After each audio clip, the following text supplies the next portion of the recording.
Now, when there are 10 people, even if we think that not everybody is as trusted as Tanmay, right? What would happen is that every transaction, everybody else except the two people who are involved in the transaction maintain that register, right?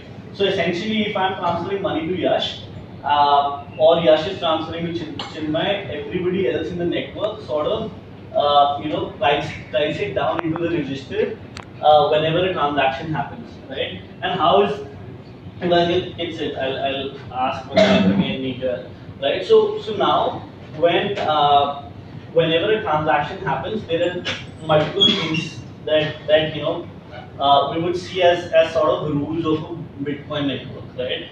So essentially, one important thing is that everybody in the network, all these 10 people, imagine they have an empty folder, right? And this folder is supposed to have the page full of transactions every time there are transactions. So every time a transaction happens, the transaction gets uploaded to a page. Once the page gets filled with transaction, it gets kept into the folder, right? Think of the empty folder as something that will contain in the future the record of transactions, right? So now when a transaction happens, so let's say in this case when I was transferring money to Yash, I would want to announce to the 10 people that I want to transfer this much amount of money to Yash. Now what do they do? What's the process like? So first they check, and this seems obvious. First they check if I have enough money or not, right?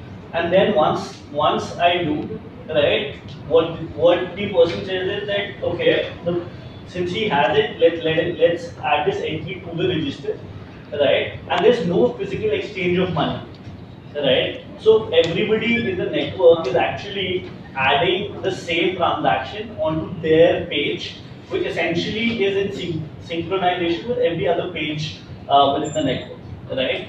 And this page gets records transaction one by one, right? And as we go ahead with these transactions, these